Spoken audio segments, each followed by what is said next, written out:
Página 34. El hombre de Neandertal, en busca de genomas perdidos, por Svante Paavo, 2014. Capítulo 2. Monias y moléculas. Todo esto no se inició con los neandertales, sino con las antiguas monias egipcias. Desde que mi madre me llevó a Egipto cuando tenía 13 años, me había fascinado su historia antigua. Pero cuando empecé a seguir estos estudios en la Universidad de Uppsala de mi Suecia natal, me resultó cada vez más claro que mi fascinación por los faraones, las pirámides y las momias era el sueño romántico de un adolescente. Hice los deberes, memoricé los jeroglíficos y los hechos históricos, incluso trabajé 2 veranos consecutivos catalogando trozos de cerámica y otros cachivaches en el Museo Mediterráneo de Estocolmo, que bien podría haberse convertido en mi futuro puesto de trabajo si hubiera llegado a hacerme egiptólogo en Suecia. Encontré que la misma gente hacía casi las mismas cosas el segundo verano que el primero. Más aún, iban a comer a la misma hora, al mismo restaurante, encargaban los mismos platos, debatían los mismos enigmas egiptológicos y cotilleos académicos. En esencia, acabé dándome cuenta de que la disciplina de la egiptología avanzaba demasiado despacio para mi gusto. No era el tipo de vida profesional que había imaginado para mí. Quería más emoción, y más relevancia para el mundo que me rodeaba. Este desencanto me arrastró a una crisis vocacional. Como reacción, e inspirado por mi padre, que había sido médico y más tarde se hizo bioquímico, decidí estudiar medicina, con la idea de hacer investigación básica. Entré en la Facultad de Medicina de la Universidad de Uppsala y, después de pocos años, me sorprendí de lo mucho que disfrutaba viendo pacientes. Parecía ser una de las pocas profesiones en las que no solo te encuentras con todo tipo de personas, sino que además puedes representar un papel positivo en su vida. Esta capacidad para comprometerme con la gente era un talento inesperado, y después de 4 años de estudios médicos tuve otra mini crisis: tenía que hacer clínica, o cambiarme, como había pensado al principio, a la investigación. Opté por lo segundo, pensando que podría y muy probablemente lo haría, volver al hospital después del doctorado. Me uní al laboratorio de uno de los científicos entonces más famosos de Uppsala, Per Pettersson. No mucho antes, su grupo había sido el primero en clonar la secuencia genética de un tipo importante de antígenos de trasplante, moléculas de proteína que están en la superficie de las células inmunes y mediatizan su reconocimiento de proteínas virales y bacterianas. No solo Pettersson había conseguido descubrimientos biológicos emocionantes con relevancia para la práctica clínica, sino que su laboratorio era uno de los pocos de Uppsala que dominaba los entonces novedosos métodos de clonación y manipulación de ADN introduciéndolo en bacterias. Pettersson me pidió que me uniera a los esfuerzos de su grupo por estudiar una proteína codificada por un adenovirus, un virus que provoca diarrea, síntomas como de resfriado y otros momentos desagradables de nuestras vidas. Se creía que esta proteína viral se vinculaba por medio de los antígenos de trasplante al interior de la célula, de manera que, una vez transportada a la superficie de la célula, podía ser reconocida por las células del sistema inmune, que entonces se activarían y matarían otras células infectadas del cuerpo. A lo largo de los siguientes 3 años, todos los que trabajábamos con esta proteína acabamos viendo que esta idea de lo que hacía la proteína era completamente falsa. Descubrimos que, más que convertirse en una triste diana del sistema inmune, la proteína viral busca los antígenos de trasplante dentro de la célula, se enlaza a ellos y bloquea su transporte a la superficie de la célula. Como la célula infectada de esta manera acaba no teniendo antígenos de trasplante en su superficie, el sistema inmune no puede reconocer que está infectado. Esta proteína camufla el adenovirus, por así decirlo. De hecho, lleva a la creación de una célula dentro de la cual el adenovirus probablemente puede sobrevivir durante mucho tiempo, quizá incluso tanto como vive la persona infectada. Era una revelación que de esta manera los virus podían frustrar el sistema inmune de sus huéspedes, y nuestro trabajo acabó fructificando en varios artículos de alto perfil en las mejores revistas. De hecho, sucede que otros virus también usan mecanismos similares para eludir el sistema inmune. Este fue mi primer caso de ciencia de vanguardia, y fue fascinante. También fue la primera vez, pero no la última, en que vi que el progreso científico a menudo incluye el penoso proceso de asumir que tus ideas y las de tus colegas están equivocadas, y una lucha aún más larga para convencer a tus socios más próximos y luego al mundo en general de que tomen en consideración una nueva idea. Pero de alguna manera, en medio de toda la pasión por la biología, no podía sacudirme de encima la fascinación romántica por el Egipto antiguo. En todos los casos en que tenía tiempo, asistía a conferencias en el Instituto de Egiptología, y seguía tomando clases de copto, la lengua del Egipto faraónico que se hablaba durante la era cristiana. Me hice amigo de Rostislav Voltaire, un jovial egiptólogo finés con una inmensa capacidad para hacer amistades por encima de fronteras sociales, políticas y culturales. Durante largas cenas y veladas en casa de Rosti en Uppsala a finales de los 70 y principios de los 80, a menudo me quejaba de que me encantaba la egiptología, aunque veía poco futuro en ella, pero de que también me encantaba la biología molecular, con su promesa en apariencia sin límites de avanzar hacia el bienestar de la humanidad. Me sentía desgarrado entre dos caminos profesionales seductores por igual, un dilema no menos doloroso porque sin duda se veía sin mucha simpatía como la impaciencia de un joven que solo se enfrentaba a buenas opciones. Pero Rosti tenía paciencia conmigo. Me escuchó cuando le expliqué cómo los científicos podían ahora extraer ADN de cualquier organismo, ya fuera un hongo, un virus, una planta, un animal o un humano, unirlo a un plásmido, una molécula portadora hecha de ADN de un virus bacteriano, e introducir el plásmido en bacterias, donde se replicaría a la vez que su huésped, haciendo cientos o miles de copias del ADN extraño. Expliqué cómo podíamos entonces determinar la secuencia de los 4 nucleótidos del ADN extraño y hallar diferencias en las secuencias entre los ADN de 2 individuos o de 2 especies. Cuanto más similares fueran las 2 secuencias, es decir, menor era el número de diferencias entre ellas, más estrechamente relacionadas estaban. De hecho, del número de mutaciones compartidas podíamos inferir no solo cómo habían evolucionado las secuencias en particular a partir de secuencias del ADN ancestral común a lo largo de miles y millones de años, sino también cuándo habían existido esas secuencias de ADN ancestral aproximadamente. Por ejemplo, en un estudio de 1981, el biólogo molecular británico Alec Jeffreys analizó la secuencia de ADN de un gen que codifica una proteína en el pigmento rojo de la sangre tanto de humanos como de simios, y dedujo cuándo empezaron a evolucionar los genes de forma independiente en humanos y simios. Esto, expliqué, podría hacerse pronto con muchos genes, con muchos individuos de cualquier especie. De esta manera, los científicos podrían determinar cómo estaban relacionadas en el pasado especies diferentes, así como cuándo se iniciaron sus historias separadas, con mucha más exactitud de la que era posible a partir del estudio de la morfología o de los fósiles.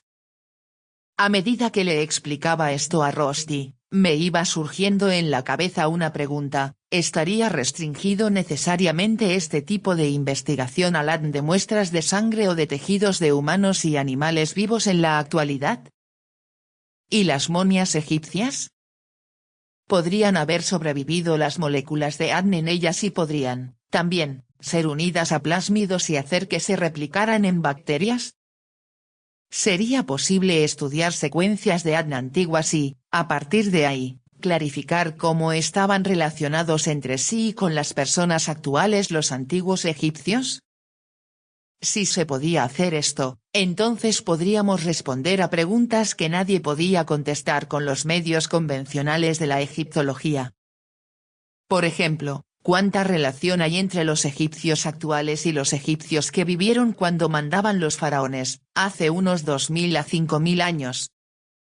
Los grandes cambios políticos y culturales, como la conquista de Alejandro Magno en el siglo IV a.C., o la de los árabes en el siglo VII d.C., tuvieron como resultado una sustitución de una gran parte de la población egipcia? ¿O, por el contrario, fueron estos acontecimientos solo políticos y militares los que causaron que la población nativa adoptara nuevas lenguas, nuevas religiones y nuevas formas de vida? En esencia, los pueblos que vivían en Egipto en la actualidad eran los mismos que los que construyeron las pirámides, o sus ancestros se habían mezclado tanto con los invasores que los egipcios modernos eran ahora diferentes por completo de la población antigua de su país. Estas preguntas imponían. Sin duda ya se le habían ocurrido a alguien más. Fui a la biblioteca de la universidad y busqué en periódicos y revistas, pero no encontré ningún informe sobre el aislamiento de Adn en materiales antiguos. No parecía que nadie hubiera intentado aislar Adn antiguo o, si lo habían intentado, no lo habían conseguido, porque de haberlo hecho ya habrían publicado sus hallazgos. Hablé con los estudiantes de grado y de postdoctorado con más experiencia del laboratorio de Peterson. Dado lo sensible que es el Adn, argumentaron, ¿por qué cabría esperar que durara miles de años? Las conversaciones eran desalentadoras, pero no abandoné la esperanza. En mis incursiones en la literatura, había encontrado artículos cuyos autores pretendían haber detectado proteínas en restos de animales de museos con cientos de años de antigüedad, proteínas que aún se podían detectar por medio de anticuerpos. También encontré estudios que pretendían haber detectado, bajo el microscopio, los perfiles de células en momias egipcias antiguas. Así que algo parecía sobrevivir, al menos algunas veces. Decidí hacer algunos experimentos. La primera pregunta parecía ser si el Adn podía sobrevivir durante mucho tiempo en tejidos después de la muerte. Especulé con que si el tejido se desecaba, como era el caso en que una momia era preparada por los embalsamadores en el antiguo Egipto, entonces el Adn bien podría sobrevivir durante un largo periodo de tiempo, puesto que las enzimas que degradan el Adn necesitan agua para ser activas. Esta sería la primera cosa que había que probar. Así que, en el verano de 1981, cuando no había demasiada gente en el laboratorio, fui al supermercado y compré un trozo de hígado de ternera. Pegué el recibo de la tienda en la primera página de un nuevo cuaderno de laboratorio que utilizaría para registrar estos experimentos. Etiqueté el cuaderno con mi nombre y nada más, ya que había decidido mantener mis experimentos tan en secreto como fuera posible. Peterson podría prohibirme llevarlos a cabo si le llamaban la atención como una distracción innecesaria del estudio intensamente competitivo del funcionamiento de las moléculas en el sistema inmune que se suponía que yo estaba llevando a cabo. Y, en cualquier caso, quería mantener todo esto bajo cuerda para evitarme el ridículo ante mis compañeros de laboratorio en la eventualidad probable de un fracaso. Para imitar de alguna manera la momificación en el antiguo Egipto, decidí momificar de forma artificial el hígado de ternera aislándolo en un horno del laboratorio calentado a 50 grados C. El primer efecto de esto fue que se puso en entredicho el secreto de mi proyecto. El segundo día, su olor repugnante provocó considerables comentarios, y tuve que revelar mi proyecto antes de que alguien encontrara el hígado y lo tirara. Afortunadamente, el olor disminuyó a medida que la desecación progresaba, y a mi profesor no le llegó ni el olor ni una palabra de lo que se estaba pudriendo en el laboratorio. Tras unos pocos días, el hígado se había vuelto duro, marrón negruzco y seco, justo igual que una momia egipcia. Procedí a extraer Adn de él, con éxito inmediato. El Adn estaba en fragmentos pequeños de unos pocos cientos de pares de nucleótidos, en lugar de los muchos miles de pares de nucleótidos típicos del Adn sacado de tejido fresco, pero todavía había enormes cantidades, me sentí reivindicado. No era del todo ridículo pensar que el ADN podía sobrevivir en un tejido muerto, al menos durante algunos días o semanas. Pero, ¿y durante miles de años? El siguiente paso obvio era intentar conseguir la misma proeza con una momia egipcia. Ahora mi amistad con Rusty me venía al pelo. A Rusty le había hecho partícipe de mis inquietudes sobre la egiptología y la biología molecular, y se alegró de respaldar mi intento de llevar la egiptología a la era molecular. El pequeño museo de la universidad del que era conservador tenía algunas momias, y aceptó mi petición de extraerles muestras. Por supuesto, no estaba dispuesto a dejarme abrirlas y sacarles los hígados, pero si una momia ya había sido desenvuelta y sus miembros se habían roto, Rusty me permitía sacar pequeños fragmentos de piel o tejido muscular de la zona en la que la momia ya se había roto para intentar mi extracción de ADN. Había 3 momias en este estado. Tan pronto como puse el escalpelo en lo que una vez fueron la piel y los músculos de una persona que existió hace unos 3000 años, me di cuenta de que la textura del tejido era diferente de la del hígado de ternera que yo había asado en el horno. El rebanado del hígado había sido un poco duro y resistente, mientras que las momias eran frágiles y sus tejidos tendían a desmenuzarse en polvo marrón cuando se cortaban. Imperturbable, la sometí al mismo procedimiento de extracción que había llevado a cabo sobre el hígado.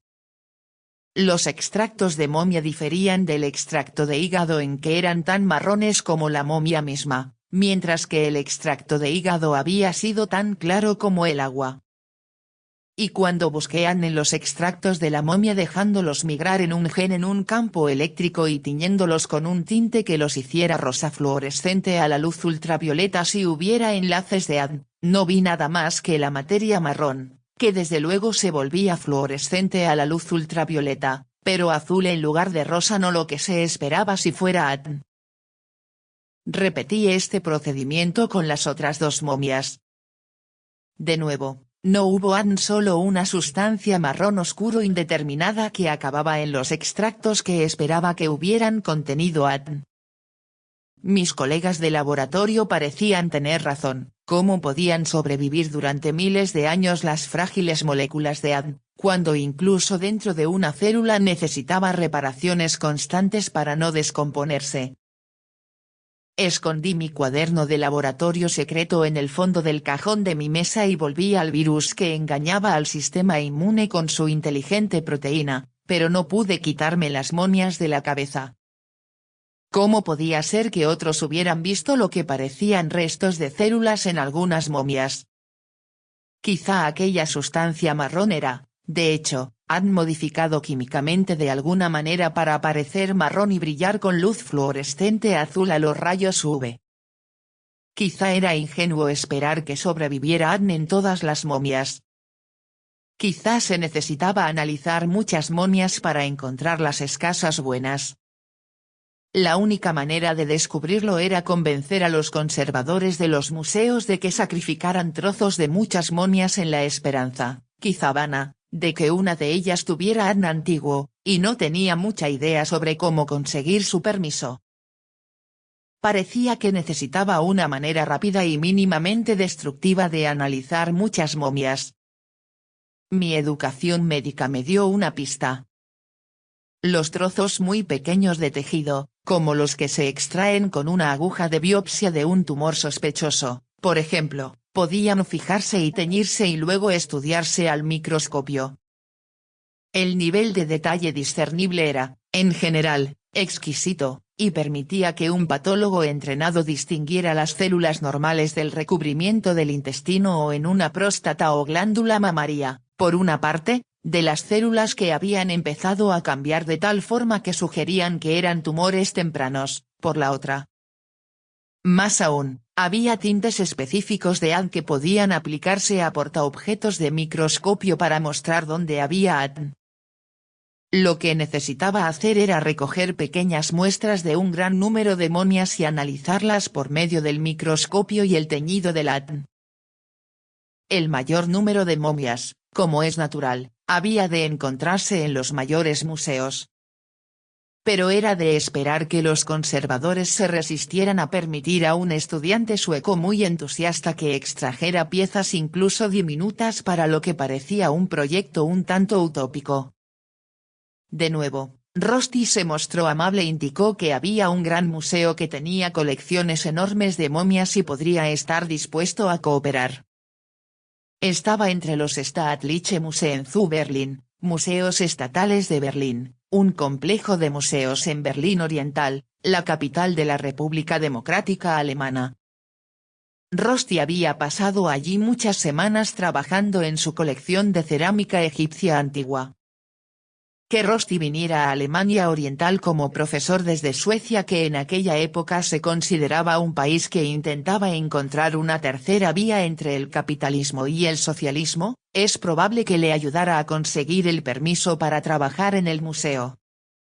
Pero fue su capacidad para trabar cálidas amistades transfronterizas lo que le permitió entonces hacerse amigo íntimo de varios conservadores del museo. Y así, en el verano de 1983, me encontré en un tren que embarcaba en un transbordador en el sur de Suecia para llegar a la mañana siguiente a la Alemania Oriental comunista. Página 42. Aquí tienes un resumen detallado con las 15 ideas clave de este fragmento del libro de Svante Paavo. 1. Raíces del interés. La fascinación de Paavo por el antiguo Egipto nació a los 13 años tras un viaje con su madre, lo que lo llevó inicialmente a estudiar egiptología. 2. Desencanto con la egiptología. Paavo abandonó la disciplina al sentir que avanzaba demasiado lento y que la vida académica de los egiptólogos en Suecia era demasiado rutinaria y previsible. 3. Transición a la medicina. Buscando emoción y relevancia, decidió estudiar medicina para dedicarse a la investigación básica, siguiendo los pasos de su padre, médico y bioquímico. 4.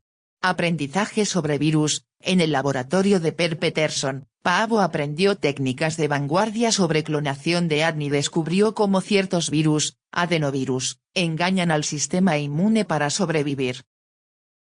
5. Dilema profesional. A pesar de su éxito en la biología molecular, Paavo seguía sintiéndose atraído por la egiptología, manteniendo un conflicto interno entre ambos campos. 6. El potencial del ADN. Paavo comprendió que el análisis de secuencias de ADN permitía determinar el parentesco entre especies y el momento de su divergencia evolutiva de forma mucho más precisa que los fósiles. 7. La gran interrogante. Se planteó si sería posible extraer y replicar ADN de momias egipcias para responder preguntas históricas imposibles de resolver por métodos convencionales. 8. Interés demográfico. Su objetivo era descubrir si los egipcios modernos son descendientes directos de los constructores de las pirámides o si las invasiones históricas cambiaron por completo la genética de la población. 9. Ausencia de antecedentes. Tras investigar en bibliotecas, descubrió que no existían registros de intentos exitosos de aislar ADN antiguo, lo que sugería que nadie lo había logrado o intentado seriamente. 10. Experimento con el hígado. Para probar que el ADN puede sobrevivir a la deshidratación, momificó un trozo de hígado de ternera en un horno a 50 grados C de forma secreta en su laboratorio. 11. Resultados alentadores. Logró extraer ADN del hígado momificado aunque estaba fragmentado, la cantidad era enorme, lo que validó su hipótesis inicial sobre la supervivencia del material genético en tejidos secos. 12. Primeros intentos con momias. Gracias a su amigo Rostislav Voltoer, Rusty obtuvo muestras de piel y músculo de 3 momias, pero los resultados iniciales fueron negativos. No detectó ADN, solo una sustancia marrón. 13.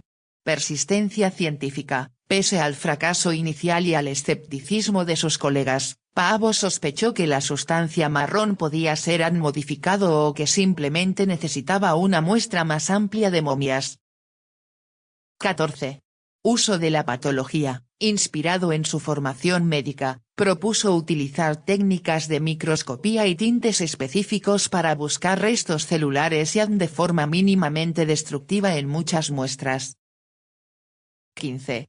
Expedición a Berlín Oriental. Ante la necesidad de acceder a grandes colecciones, Rosti le facilitó el contacto con los museos estatales de Berlín en la Alemania comunista, hacia donde Paavo partió en 1983.